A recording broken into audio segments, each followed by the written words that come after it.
The late afternoon sun cast long shadows across the busy Los Angeles street as Jonathan Roumie pulled into the parking lot of a small Starbucks. It had been one of those exhausting days on the set of The Chosen, filled with emotional scenes that had drained him both physically and spiritually. His phone buzzed constantly with messages from his agent, interview requests, and fan mail, but all he wanted was a quiet moment and a simple cup of coffee. What happened next would leave him frozen in place and change the lives of two young girls forever. The whispered words he'd overheard behind him in line would reveal a desperate situation that went far beyond anything he could have imagined. "We have to do it tonight," one girl whispered urgently to her companion, her voice barely audible but filled with unmistakable fear. "If we don't get the money by tomorrow, they're going to take Emma away from us." Jonathan's hand stopped midway to his wallet as the words hit him like a physical blow. The second girl, younger and clearly frightened, responded with a trembling voice. "But what if we get caught stealing? What if they arrest us and then we lose her anyway?" The word stealing sent a chill down Jonathan's spine as he realized these weren't just teenagers talking about shoplifting candy. Have you ever experienced a moment when an ordinary day suddenly revealed an extraordinary need right in front of you? What happens when someone known for portraying compassion on screen encounters real desperation in the most unexpected place? This is the powerful account of how Jonathan Roumie's simple coffee run transformed into a life-changing encounter that would test everything he believed about faith, family, and the responsibility that comes with being able to help when others cannot help themselves. Jonathan had been filming The Chosen for nearly 12 hours that day, wrapping up some of the most emotionally demanding scenes of the season. Playing Jesus required him to tap into deep wells of compassion and understanding, often leaving him emotionally drained, but spiritually fulfilled. The weight of portraying such a significant figure wasn't lost on him, and he took the responsibility seriously, knowing that millions of viewers looked to his performance for inspiration and hope. Today's scenes had been particularly challenging, dealing with themes of suffering and redemption that required him to access profound emotional depths. After the director called cut for the final time that day, Jonathan had planned to head straight home to his quiet apartment in the hills. But as he drove through the familiar streets of Los Angeles, something drew him to stop at this particular Starbucks. It wasn't on his usual route, and he typically avoided busy coffee shops where he might be recognized, but today felt different somehow. Perhaps it was the same intuition that had guided him to audition for The Chosen in the first place, that sense that he was being led somewhere he needed to be. The Starbucks was moderately busy with the usual late afternoon crowd of students, business people, and locals grabbing their caffeine fix before heading home. Jonathan pulled his baseball cap low and kept his head down as he entered, hoping to avoid recognition and enjoy a few moments of anonymity. The familiar sounds of steaming milk, grinding coffee beans, and casual conversation created a comforting backdrop as he joined the line behind several other customers. He was mentally rehearsing his simple order, a large black coffee, nothing fancy, when the whispered conversation behind him began to penetrate his consciousness. At first, Jonathan assumed it was just typical teenage drama, the kind of conversation that seemed earth-shattering to young people, but would resolve itself with time and perspective. But as he listened more carefully, maintaining his position in line while trying not to appear obvious about his eavesdropping, the gravity of their situation became clear. These weren't teenagers complaining about homework or relationship problems. These were two girls facing an adult crisis that was far beyond their ability to handle alone. The older girl, who couldn't have been more than 16, spoke with the forced maturity of someone who had been thrust into adult responsibilities too early. "Maya, listen to me," she said, her voice steady but filled with underlying panic. "Child Services said they're doing another home visit tomorrow, and if we can't show them we have enough money for food and bills, they're going to put Emma in foster care." The younger girl, Maya, who appeared to be around 14, bit her lip to keep from crying as she absorbed this information. Jonathan's heart began to race as he pieced together their conversation. These girls were apparently caring for a younger sibling, trying to keep their family together in circumstances that seemed almost impossible. The mention of child services and foster care painted a picture of a family in crisis, and the fact that they were considering theft as a solution spoke to their desperation. He found himself thinking about the Jesus he portrayed on screen, how Christ had always been drawn to those who were struggling and overlooked by society. But how much do we actually need? Maya asked, her voice quavering with fear and uncertainty. And where are we supposed to steal it from? I've never stolen anything bigger than a candy bar. The older girl, who Jonathan had mentally started calling the protector, took a deep breath before responding. The grocery store down the street keeps their registers pretty full during busy times, she said, clearly having given this considerable thought. If we create a distraction and one of us grabs the cash while the other keeps watch. Jonathan felt his stomach drop as he realized how detailed their planning had become. These weren't idle threats or teenage bravado. They were seriously planning to commit a crime that could destroy their futures and guarantee the very outcome they were trying to prevent. He thought about all the interviews he'd given about The Chosen, how he'd talked about the show's message of hope and redemption, about how Jesus reached out to those who needed help most. Now here he was, faced with a real-life situation that demanded action rather than just words. The line moved forward, and Jonathan found himself just 2 customers away from the counter. His mind racing with possible responses to what he was hearing. He could pretend he hadn't heard anything and order his coffee, but the thought of walking away while these girls planned to destroy their lives felt impossible. He could confront them directly, but that might cause them to panic and run, possibly making the situation worse. He needed to find a way to help without making them feel cornered or ashamed. "What about Mom and Dad?" Maya whispered, her voice so quiet Jonathan had to strain to hear her. "If they knew what we were planning." The older girl cut her off sharply, but not unkindly. "Mom and Dad aren't coming back, Maya. You know that. It's been 3 months since the accident, and we're on our own now. The state wants to split us up, but I promised Emma I'd keep us together no matter what." The mention of their parents' absence hit Jonathan like a physical blow, suddenly making their entire situation heartbreakingly clear. These girls weren't just dealing with financial problems. They were orphans trying to keep their family together against impossible odds. The responsibility they felt for their younger sister, the weight of adult decisions on teenage shoulders, the fear of being separated from the only family they had left, it was almost too much to bear. Jonathan thought about his own family, his own childhood, and how devastating it would have been to lose his parents, and then face the possibility of losing his siblings too. "Emma doesn't even know how bad things are," the older girl continued, her voice breaking slightly. "She thinks Mom and Dad are just away on a long trip, and I want to keep it that way for as long as possible, but if we can't convince child services that we're managing okay, they'll place her with a different family, maybe even in a different city. I can't let that happen." The fierce protectiveness in her voice reminded Jonathan of the maternal love he'd witnessed in his portrayal of biblical scenes, the absolute determination of a family member to sacrifice everything for those they loved. Jonathan was now next in line, and he could see the barista waiting expectantly for his order. But his mind was entirely focused on the conversation behind him. He made a quick decision, turning slightly to catch a glimpse of the girls without being obvious about it. What he saw broke his heart even further.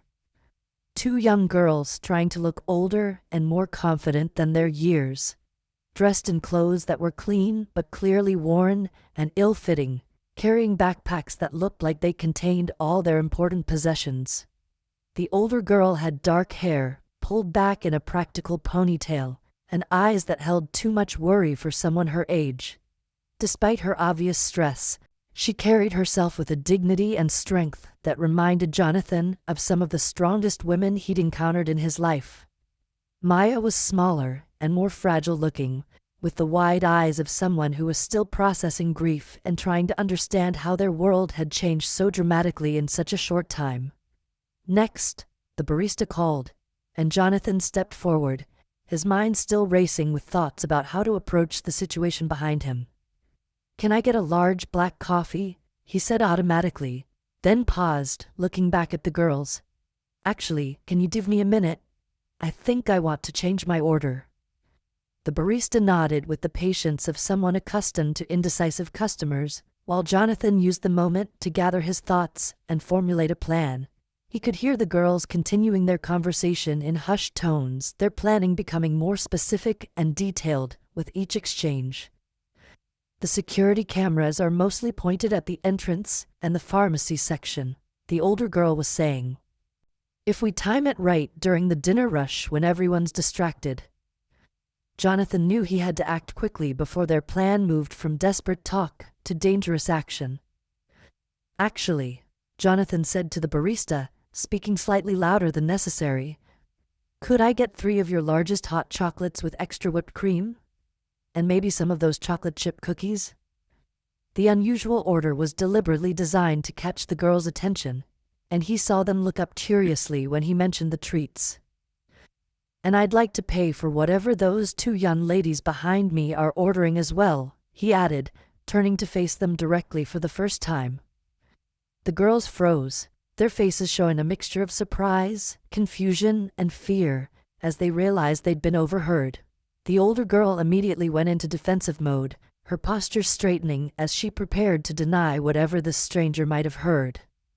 "We weren't," she began, but Jonathan held up a gentle hand to stop her, his expression calm and non-threatening, despite the seriousness of the situation. "I'm not here to judge or lecture," Jonathan said softly, his voice carrying the same gentle authority he used when portraying Jesus. "I just overheard that you're going through a really tough time, and I thought maybe we could talk about it. Sometimes when we're facing impossible situations, there might be options we haven't considered yet." His tone was carefully modulated to be reassuring rather than confrontational, drawing on years of experience connecting with people through his faith and his work. Maya tugged on her sister's sleeve, her eyes wide with recognition. "Isn't that?" she whispered, but the older girl shushed her quickly, clearly not wanting to appear starstruck in the middle of their crisis. Jonathan noticed the recognition but didn't acknowledge it, understanding that his celebrity status could either help or complicate the situation, depending on how he handled it. What mattered most was earning their trust and finding a way to help them before they made a decision they would regret forever. "I don't know who you think you are," the older girl said, her voice defensive but not hostile. "But we're fine. We don't need help from strangers." Her words were brave, but Jonathan could see the fear and exhaustion beneath her protective exterior. She was clearly accustomed to taking care of everyone else and struggling with the idea of accepting help, especially from someone she didn't know. "Whatever you think you heard, it's not your business." Jonathan nodded respectfully, understanding her defensiveness and admiring her protective instincts even as he worried about the path they were considering. "You're absolutely right, it's not my business," he agreed. "But I also can't walk away knowing that 2 young people are considering doing something that could hurt their future when there might be better options available." He gestured toward an empty table in a quieter corner of the coffee shop. "Could we just sit and talk for a few minutes? No pressure, no judgment, just conversation." The barista had prepared the hot chocolates and was waiting patiently for the situation to resolve itself, clearly sensing that something important was happening but not wanting to interfere. Other customers in line were beginning to notice the holdup, but Jonathan's calm demeanor and the girl's obvious distress kept anyone from complaining. Maya looked between her sister and Jonathan, clearly torn between hope and suspicion, while the older girl weighed their options with the calculated caution of someone who had learned not to trust easily. "What's in it for you?" the older girl asked bluntly, her eyes narrowing as she tried to understand Jonathan's motivations. "Rich people don't just offer to help random kids without wanting something in return. What do you want from us?" Her cynicism was heartbreaking but understandable, clearly born from difficult experience with adults who had made promises they didn't keep. Jonathan felt a deep sadness that these girls had learned so young to question kindness, and look for hidden agendas. Nothing, Jonathan replied honestly, meeting her gaze directly. I don't want anything from you except the chance to help if I can. I know that probably sounds too good to be true, and I understand why you'd be suspicious. He paused, choosing his words carefully. I've been in situations where someone else's kindness made all the difference in my life. Maybe this is my chance to pass that forward. The simple sincerity of his words seemed to catch the girls off guard, their defensive postures softening slightly. Maya stepped closer to her sister, whispering urgently in her ear while keeping her eyes on Jonathan. He couldn't hear what she was saying, but he could see the internal debate playing out between hope and fear, between the desperate need for help and the hard-learned wariness of trusting adults.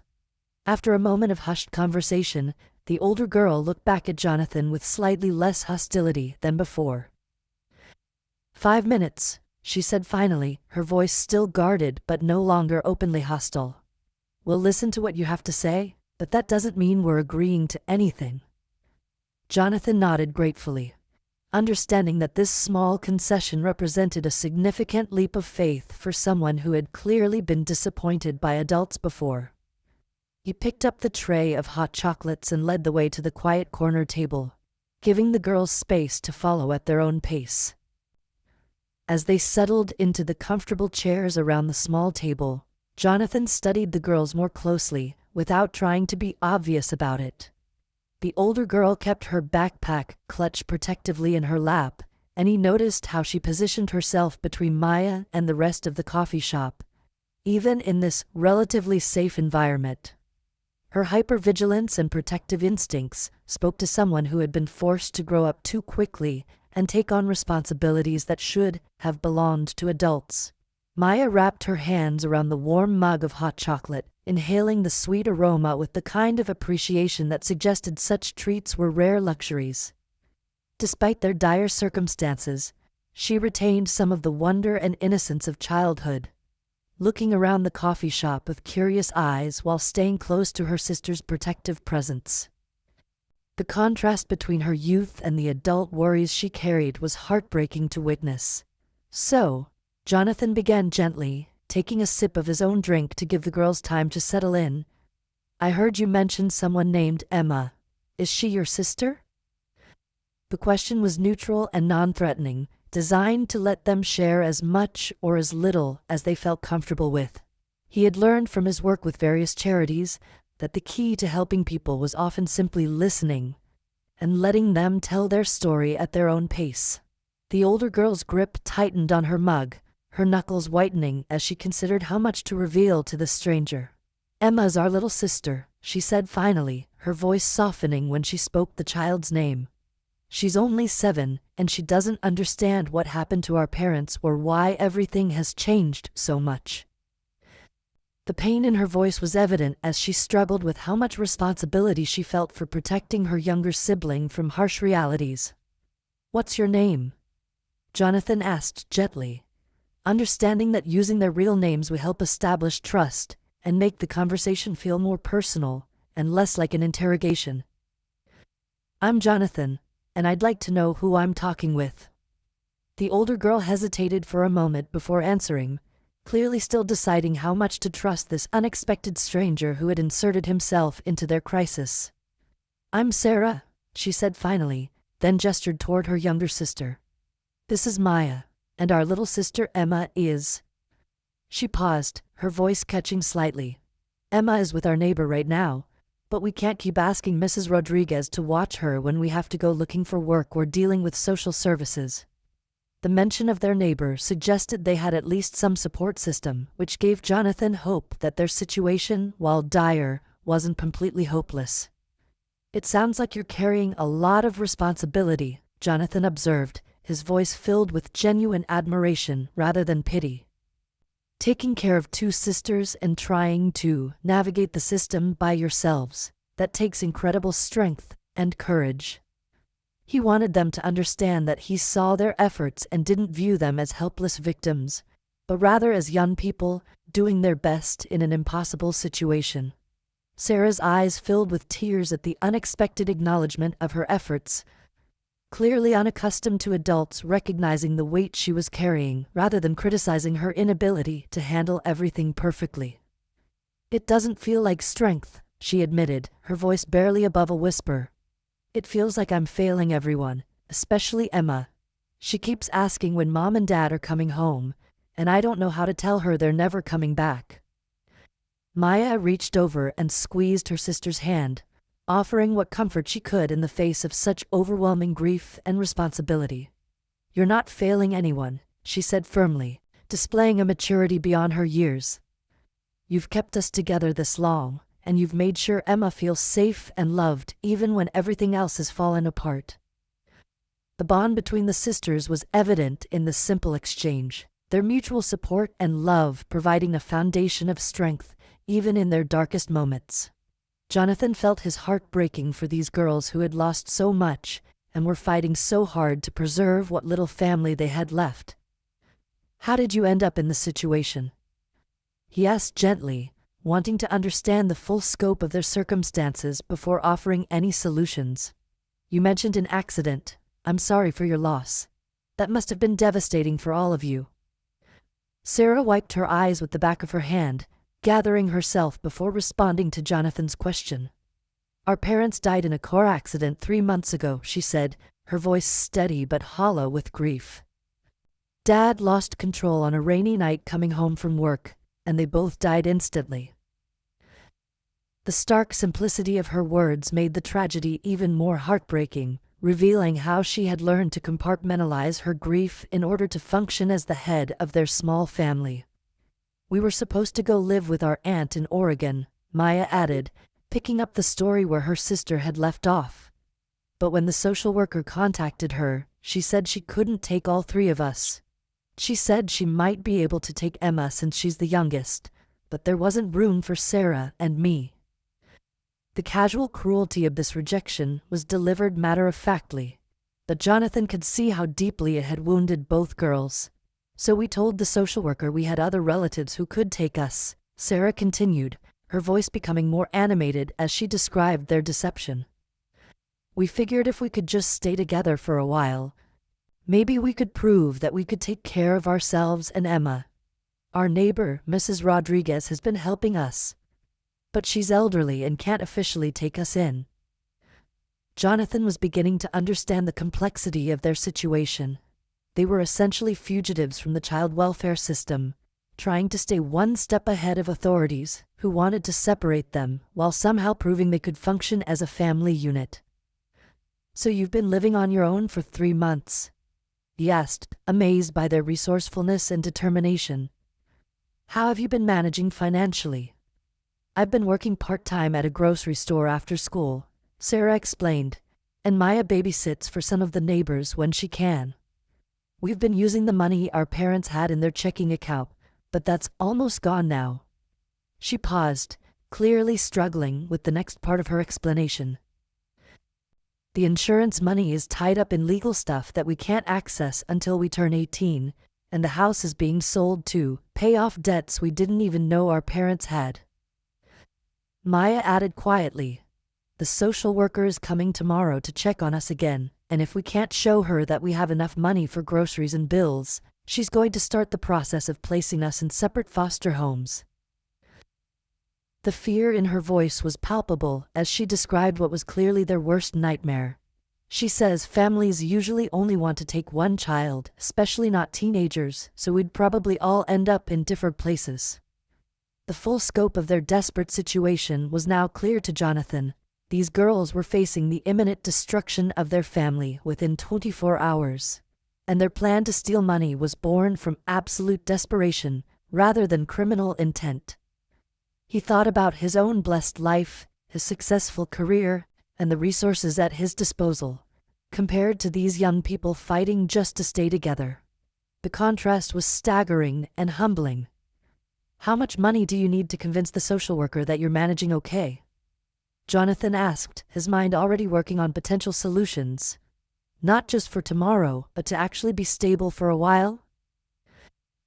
He wanted to understand the scope of their financial needs before making any offers, knowing that a temporary fix wouldn't address the underlying challenges they faced as minors trying to live independently.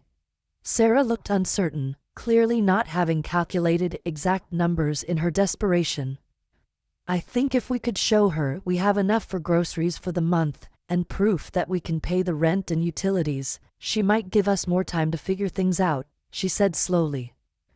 "Maybe around $2,000. But that's not counting Emma's medical appointments or if anything goes wrong with the house or if I lose my job." The amount was significant for teenagers with limited income, but Jonathan realized it was entirely manageable for someone in his position. More importantly, he was beginning to see that their need went beyond just immediate financial assistance. They needed long-term stability and legal support to have any real chance of staying together. "What if money wasn't the issue?" he asked carefully. "What if you could prove financial stability? Would there be other obstacles to keeping your family together?" Maya and Sarah exchanged glances, clearly surprised by the hypothetical nature of his question. "I guess the social worker would still worry about whether a 16-year-old can really take care of a 7-year-old, Sarah admitted. "And there are legal issues about guardianship and school enrollment and medical decisions that I'm not sure how to handle." Her honesty revealed the full complexity of their situation. Even with financial stability, they faced numerous bureaucratic and legal challenges that required adult support to navigate. Jonathan nodded thoughtfully, understanding that what these girls needed was not just money, but comprehensive support from someone who could help them navigate the system legally and safely. "What if I told you that there might be ways to address all of those concerns?" he said slowly. "What if there were people who specialize in helping families in situations like yours, who could provide legal support and financial assistance while keeping you together?" "You mean like lawyers and social workers who actually want to help instead of split us up?" Maya asked, hope creeping into her voice for the first time since their conversation began. "People like that really exist?" Her question revealed how isolated they had felt in their struggle, surrounded by adults who seemed more focused on following procedures than preserving their family unit. "They do exist," Jonathan assured her, thinking about the various charitable organizations and legal aid groups he had encountered through his advocacy work. "There are lawyers who specialize in family preservation, organizations that provide financial support for kinship care situations, and even programs that can help teenagers like Sarah get legal guardianship of younger siblings." He could see both girls beginning to dare to hope that there might be alternatives to their desperate plan. Sarah leaned forward, her defensive posture finally beginning to relax as she allowed herself to consider the possibility that help might actually be available. "But wouldn't all of that cost money we don't have?" she asked practically. "We've already talked to lawyers, and they all want retainers that are more than we make in a year."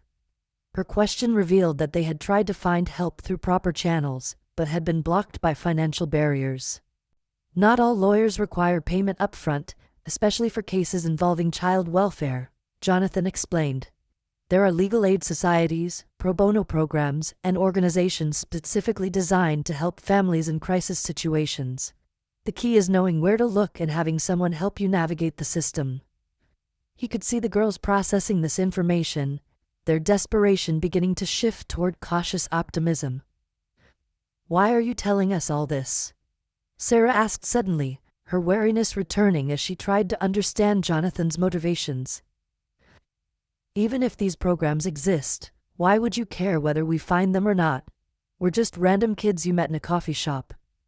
Her question was fair and revealed the deep-seated distrust that came from having adults fail them repeatedly in their young lives. Jonathan considered his answer carefully, knowing that his response could determine whether these girls would accept help or retreat back into their desperate plan. "Because everyone deserves to have their family preserved when possible," he said simply. "Because what you're trying to do, keep your sister safe and your family together, is exactly what any loving family member would do in your situation." He paused, thinking about his portrayal of Jesus and the values that role had reinforced in his own life. "And because," he continued, I have the resources and connections to help, which means I have a responsibility to do so when I encounter a situation like yours." His words carried the weight of genuine conviction, rooted in both his faith and his understanding of the privilege that came with his success. Sometimes we're put in each other's paths for a reason, and I think this might be one of those times. Maya had been listening intently to this exchange, and now she spoke up with the directness of youth. "Are you going to help us or not?" she asked bluntly. "Because if you're just here to make us feel better with talk about programs that might exist, we need to get back to planning how to actually solve our problem." Her words, while somewhat rude, reflected the urgency of their situation and their need for concrete solutions rather than vague promises. Jonathan smiled at her directness, appreciating her refusal to be placated with empty reassurances. "Yes, Maya, I'm going to help you," he said firmly. "Not just with words or advice, but with actual, practical support that will help you keep your family together." He reached into his jacket pocket and pulled out his phone. "In fact, I'd like to make some calls right now, if you're comfortable with that, to people who can start working on your situation immediately." The girls exchanged another glance, this one filled with cautious hope rather than fear. "Who would you call?" Sarah asked, still protective but clearly interested in any real solutions Jonathan might offer. "And what would you tell them about us?" Her concerns were valid. They had been living under the radar of the system, and any involvement of officials could potentially backfire if not handled carefully. "I'd start by calling a friend of mine who runs a family advocacy nonprofit," Jonathan explained. "She specializes in cases exactly like yours, keeping families together when the system wants to separate them. She has lawyers on staff who work pro bono, social workers who understand how to navigate child services, and resources for immediate financial assistance." He could see both girls hanging on his every word, desperate for hope but afraid to believe it might actually be available. "Would we have to pay anything?" Maya asked practically, her concern reflecting their harsh experience with the reality that most help came with costs they couldn't afford. "And would they report us to the social worker before we're ready?" Her questions showed she was thinking strategically about the potential consequences of accepting help, even from people who claimed to want to assist them. "No payment required," Jonathan assured her. "This organization is funded specifically to help families who can't afford traditional legal services, and they're very experienced in working with child services. They know how to present your case in the most favorable light and protect your interests throughout the process." He could see Sarah beginning to relax slightly, though she still maintained her protective vigilance. "What about tomorrow?" Sarah asked urgently. "The social worker is coming at 10 in the morning, and if we can't show her that we're stable, she's going to start the placement process immediately.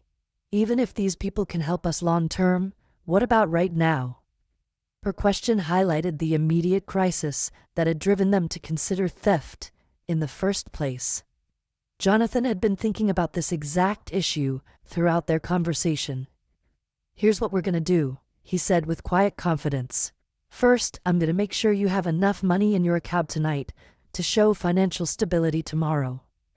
Second, I'm going to have my friend from the advocacy group contact the social worker first thing in the morning to request a delay while proper legal representation is arranged."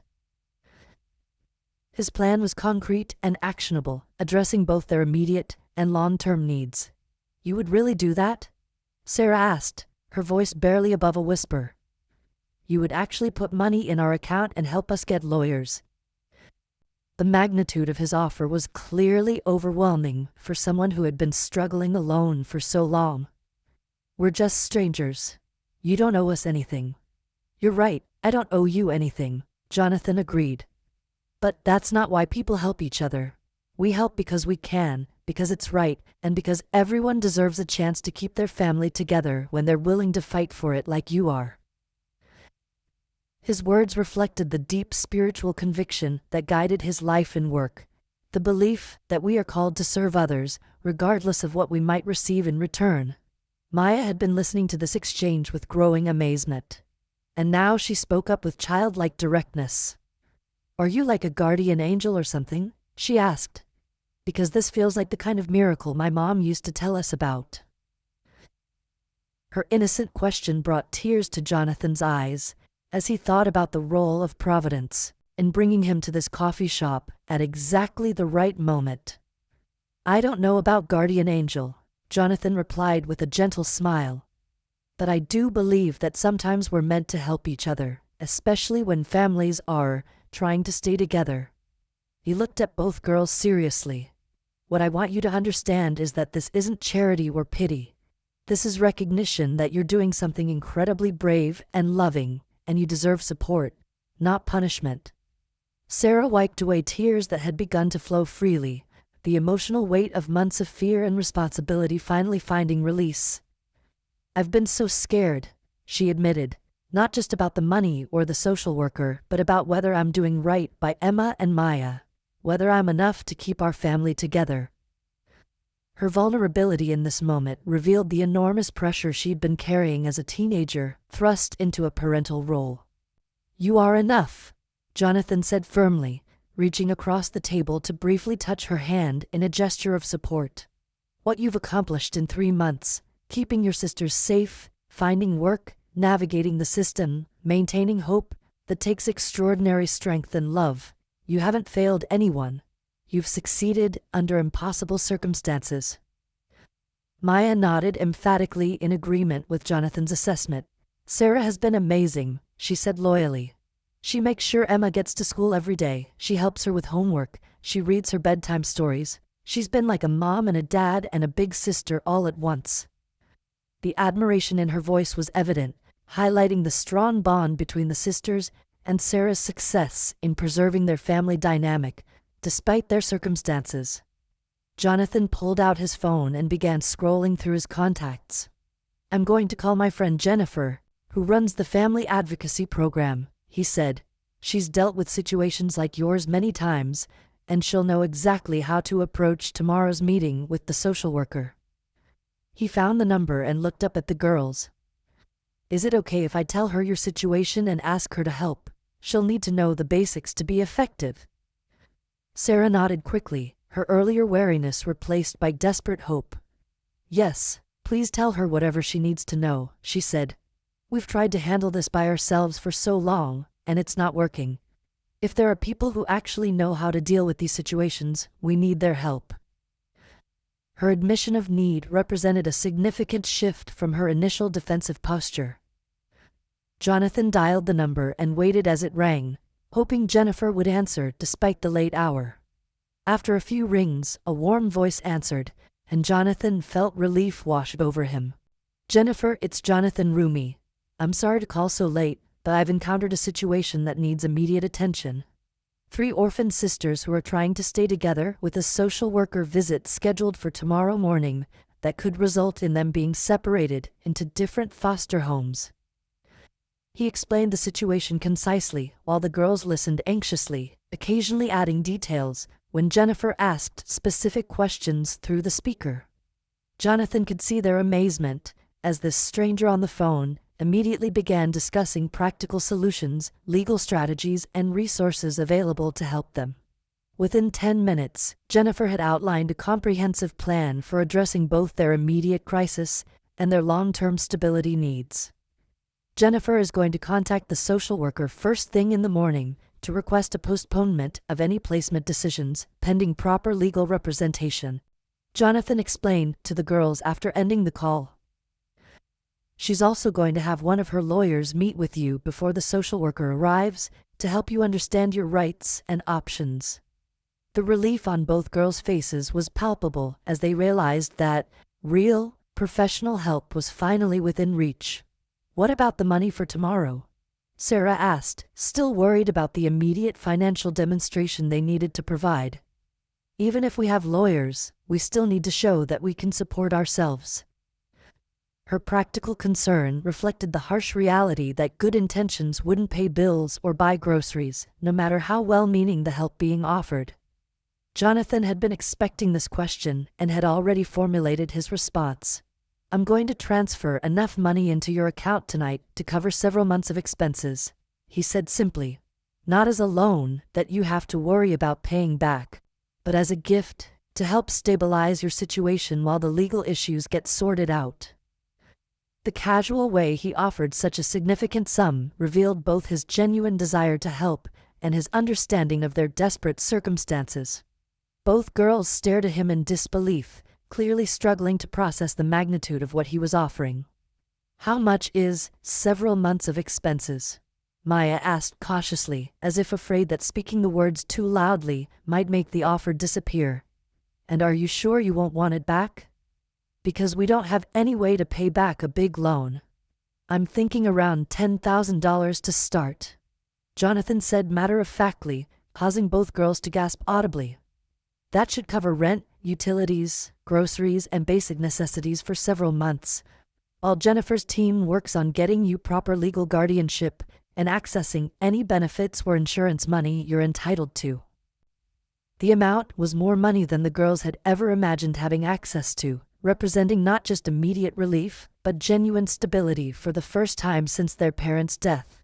Sarah's hands began to shake as the reality of his offer sank in, tears streaming down her face as months of accumulated stress and fear finally began to release. "I can't believe this is real," she whispered. "3 hours ago we were planning to rob a store because we saw no other way to keep Emma. Now you're telling us that people actually exist who want to help us stay together." Her emotional response revealed just how desperate and alone they had felt before this unexpected encounter. Maya reached over and hugged her sister tightly, both girls crying now as the weight of their burden began to lift. "Emma's gonna be so happy," Maya said through her tears. "She's been asking why Sarah cries at night when she thinks we're asleep, and now, maybe Sarah won't have to cry anymore."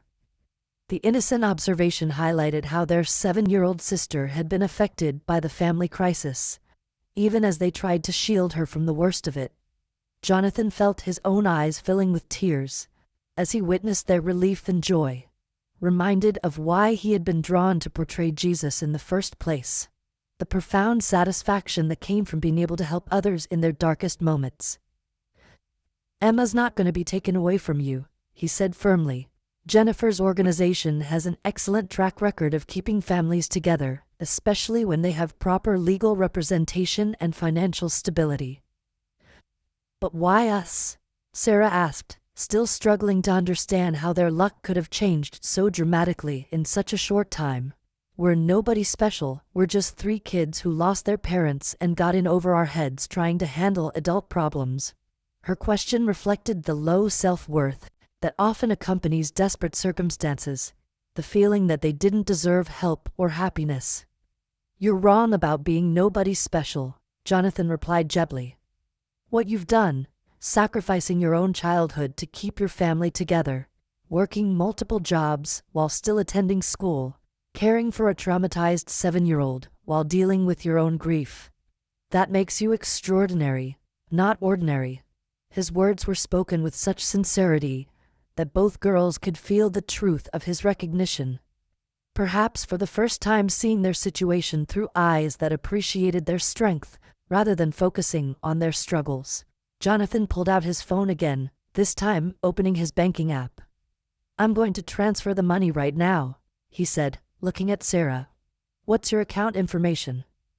When she hesitated, clearly still having trouble believing this was really happening, he added gently, "It's okay to trust this. Some situations in life require us to accept help when it's offered, especially when that help allows us to continue caring for the people we love."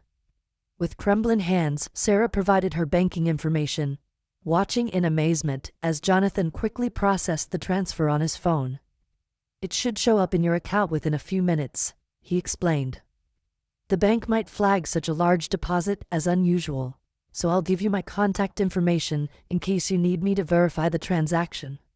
The practical details helped ground the surreal experience in reality, making it clear that this wasn't a dream, but actual assistance being provided. While they waited for the transfer to process, Jonathan asked more questions about their living situation, school attendance, and Emma's specific needs. "Is Emma enrolled in school? Does she have any medical issues that require regular attention? Are you both still attending classes regularly?" His questions revealed his understanding that keeping their family together would require addressing numerous practical details beyond just financial stability. Emma goes to Riverside Elementary, and she loves her teacher, Mrs. Patterson, Maya explained. She's been having some trouble concentrating since Mom and Dad died, but the school counselor has been really nice about it. They don't know about our situation at home, though. We've been pretending that our aunt is taking care of us when they ask about guardianship papers. Sarah added, I've been missing more school than I should because of work and dealing with social services appointments, but Maya's been doing better. Her grades are still good, and she helps Emma with homework every night. The information revealed another layer of their challenges: maintaining educational progress while managing adult responsibilities, a balancing act that would have been difficult even with proper support. Jennifer's team can help with school issues too, Jonathan assured them. They work with educational advocates who can make sure both of you stay on track academically while dealing with family responsibilities.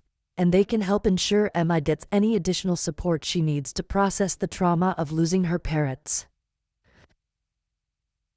His knowledge of comprehensive support services reflected his experience working with various charitable organizations through his advocacy work. Sarah's phone buzzed with a notification, and she looked down at the screen with wide eyes. The money's there, she said in amazement, showing Maya the balance on her banking app. $10,000 just appeared in our account. This is really happening. Seeing the concrete evidence of Jonathan's assistance seemed to finally convince both girls that their nightmare situation was genuinely changing for the better. Maya let out a small squeal of excitement before quickly covering her mouth, looking around the coffee shop to make sure she hadn't disturbed other customers. Sarah, we can buy groceries without counting every penny. We can pay the electric bill without choosing between that and buying Emma new shoes.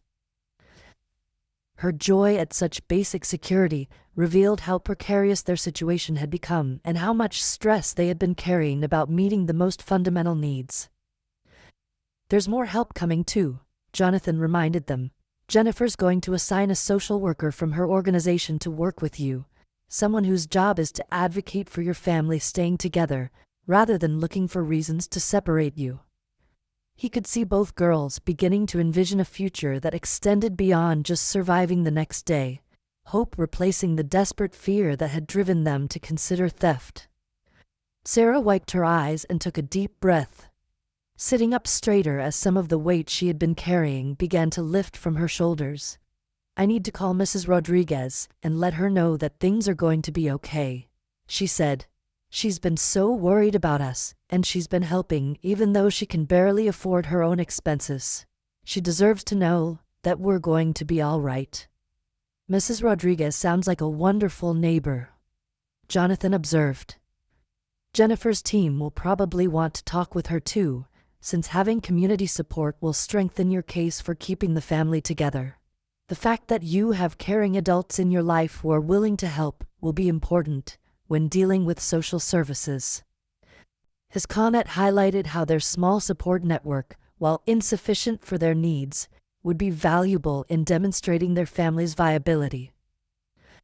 As the evening progressed and the coffee shop began to empty, the three of them continued talking about practical next steps and long-term planning. Jonathan shared contact information for Jennifer's organization and gave the girls his personal phone number. Call me if you need anything at all, he said seriously. This isn't a one-time intervention. I want to make sure you have ongoing support until your situation is completely stable. Maya looked at Jonathan with the directness that only children possess. Are you going to disappear now that you've helped us? She asked. Because a lot of adults make promises and then forget about them when it becomes inconvenient. Her question revealed the abandonment issues that came with losing parents and facing rejection from extended family, the fear that even this positive turn might be temporary.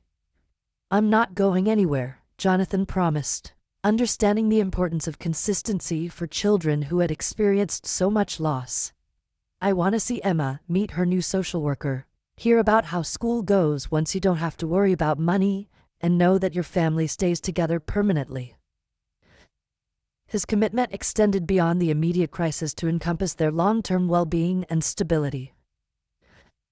Sarah gathered her courage to ask a question that had been on her mind throughout their conversation. "Can I ask why you were here tonight? I mean, what made you come to this specific Starbucks at exactly the right time to overhear our conversation?" Her question touched on the spiritual dimension of their encounter, the sense that their meeting had been more than mere coincidence. Jonathan considered his answer carefully, thinking about the role of faith and providence in his life. "I was driving home from work and had an impulse to stop for coffee," he said thoughtfully. "I don't usually go to coffee shops, especially not ones where I might be recognized, but something told me to stop here tonight." He paused, reflecting on the mysterious way certain encounters seemed predetermined. "I've learned to pay attention to those impulses, especially when they lead me to people who need help. My mom used to say that God puts the right people in our path when we need them most," Maya said softly. "I stopped believing that after she and Dad died, but maybe she was right after all." Her comment revealed the spiritual questioning that often accompanies tragedy, and the tentative hope that perhaps there was still meaning and purpose in their difficult circumstances. As they prepared to leave the coffee shop, Jonathan made sure both girls had his contact information and Jennifer's emergency number programmed into their phones. "Text me when you get home safely," he said, "and call if you have any problems or questions before tomorrow's meeting with the social worker." His attention to these details demonstrated his genuine care for their well-being beyond just providing financial assistance. Sarah stood up and surprised Jonathan by giving him a tight hug, her composure finally completely dropping as she allowed herself to feel the full impact of what had happened. "Thank you," she whispered. "You saved our family. You saved Emma from being taken away from us. I'll never forget what you did for us tonight." Her gratitude was profound and heartfelt, reflecting her understanding of how drastically their lives had changed in just a few hours. Maya joined the hug, creating a small circle of connection and hope in the nearly empty coffee shop. "When Emma asks how everything got better so fast, what should we tell her?" she asked. "Should we tell her about the nice man who helped us, or would that be too hard for her to understand?" Her question showed consideration for her youngest sister's emotional state and developmental understanding. "Tell her that sometimes when families are trying their hardest to stay together, help comes from unexpected places," Jonathan suggested. "And tell her that there are people in the world who care about keeping families together, even families they don't know personally." His response provided a way to explain their changed circumstances without overwhelming a 7-year-old with details she wasn't ready to process. As they walked toward the parking lot together, Sarah asked one final question. "Will we see you again? I mean, I know you're busy with your career and everything, but it would mean a lot to Emma to meet the person who helped keep our family together." Her request was tentative but hopeful, reflecting the connection that had formed during their conversation and her desire to properly acknowledge his assistance. "I'd like that very much," Jonathan replied warmly. "Once things settle down and you're feeling more secure, maybe we could all have dinner together. I'd love to meet Emma and hear how she's doing." His acceptance of their invitation demonstrated that his interest in their welfare extended beyond the crisis intervention to genuine care for their ongoing happiness and stability. Over the following weeks, Jonathan stayed in regular contact with the girls, as Jennifer's team worked to establish legal guardianship for Sarah and secure their family's permanent stability. The social worker visit went well, with professional advocates present to protect their interests and demonstrate their financial capacity to remain together. Emma was thrilled to learn that she wouldn't have to leave her sisters, though she didn't fully understand how close they had come to being separated. 2 months later, Jonathan received a photo text from Sarah showing all 3 sisters at Emma's school play, with Emma dressed as a butterfly and beaming at the camera. The image captured a moment of normal childhood joy that had seemed impossible during their crisis, evidence that their family was not just surviving, but beginning to thrive again, under stable circumstances. Jennifer's legal team successfully established Sarah as Emma's legal guardian, with Maya as a secondary caretaker, ensuring that their family unit was legally protected and recognized. The process involved extensive documentation and court appearances, but having professional advocates made the difference between success and failure. The girls learned to navigate the system with proper support, rather than trying to avoid it out of fear. When they finally had their dinner together, Emma charmed Jonathan with her questions about his work and her excitement about having met a real actor. She drew him a picture of their family together, including him as an honorary member, with a note that said, "Thank you for keeping us together." The innocent gratitude of a 7-year-old provided powerful validation that his intervention had preserved something precious and irreplaceable. Sarah graduated from high school with honors despite the challenges of the previous year, and with Jennifer's help, she received scholarships to attend community college while continuing to care for her sisters. Her academic success demonstrated that, given proper support, young people could handle extraordinary responsibilities without sacrificing their own future opportunities. Maya's grades improved dramatically once the constant worry about family separation was removed. The story of their encounter began to spread through Jonathan's social media as an example of how ordinary moments could become opportunities for extraordinary impact. He shared their story with permission to illustrate how financial assistance combined with professional advocacy could transform desperate situations into success stories. The response from fans was overwhelmingly positive, with many asking how they could help similar families in their own communities. Inspired by their case, Jonathan began working more closely with family preservation organizations, using his platform to raise awareness about the challenges facing children in the foster care system. His experience with Sarah, Maya, and Emma had opened his eyes to how many families could be kept together with proper support, rather than being separated by systems designed to help, but often lacking the resources to preserve family units. A year after their first meeting, the three sisters invited Jonathan to Emma's 8th birthday party, where he was introduced as their guardian angel to a room full of friends and neighbors who had supported them through their difficult time. The celebration represented not just Emma's birthday, but the anniversary of their family's preservation, a milestone they honored with grateful hearts and bright hopes for the future. Mrs. Rodriguez, the elderly neighbor who had helped them during their crisis, told Jonathan at the party how proud she was of all three girls and how much their success meant to the entire neighborhood. "You didn't just save one family," she explained. "You showed our whole community what's possible when people care enough to help each other properly." Her words highlighted the ripple effects of compassionate intervention that extended far beyond the immediate beneficiaries. Sarah, now confidently managing both her college coursework and her family responsibilities, reflected on how different their lives might have been if Jonathan hadn't overheard their desperate conversation that evening. "I think about it sometimes," she told him, "how close we came to destroying our future out of desperation, and how one person's willingness to help changed everything." Her perspective demonstrated mature understanding of how circumstances and choices interact to shape destinies. Maya, thriving in her sophomore year of high school, had discovered a passion for social work inspired by her family's experience with the system.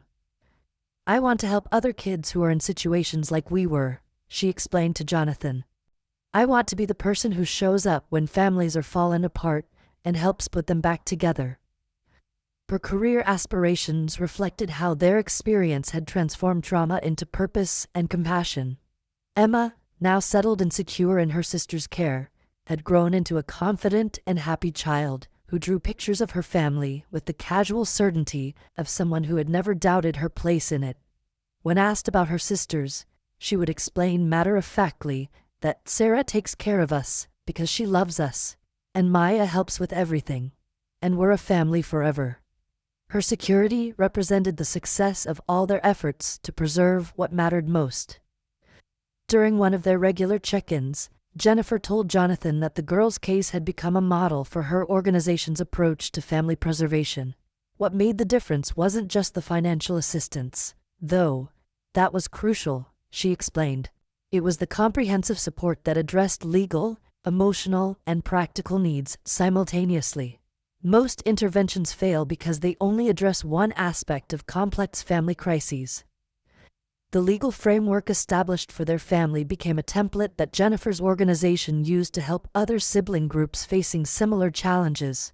Sarah's successful guardianship demonstrated that with proper support, motivated teenagers could effectively parent younger siblings while continuing their own education and development. Their case helped change policies about kinship care and family preservation in their state. 3 years after their first meeting, Jonathan attended Sarah's community college graduation, where she delivered the valedictorian speech about resilience, family, and the importance of community support. Her academic achievement represented not just personal success, but validation of the decision to keep their family together, despite the system's initial skepticism about their viability as a family unit.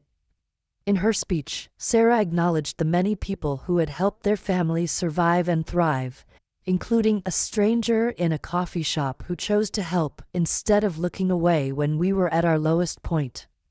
Her public recognition of Jonathan's role highlighted how single acts of compassion could have lasting impact when combined with systematic support and genuine care for others' well-being. As Maya prepared to graduate from high school herself, she was accepted to a university social work program, with plans to specialize in family preservation and child welfare. Her career path had been directly inspired by their family's experience, demonstrating how those who receive help often become the most effective helpers for others facing similar challenges. Emma, now 11, talked excitedly about following in her sister's academic footsteps. Looking back on that evening in Starbucks, Jonathan often reflected on how a simple impulse to stop for coffee had led to one of the most meaningful experiences of his life. The encounter had reinforced his understanding that the most important work often happened away from cameras and scripts, in quiet moments when one person chose to help another without expecting recognition or reward. Their ongoing relationship had enriched his life immeasurably. Have you ever experienced a moment when an ordinary day revealed an extraordinary opportunity to help someone in desperate need? Have you witnessed how a single conversation can change the entire trajectory of a family's future when combined with genuine care and practical support? Jonathan Roumie's encounter with two sisters planning to steal money to keep their family together reminds us that the most profound differences we make in the world often begin with simply paying attention to the people around us and choosing to act when we have the power to help. Like, subscribe, and share if you believe in the transformative power of compassion combined with action.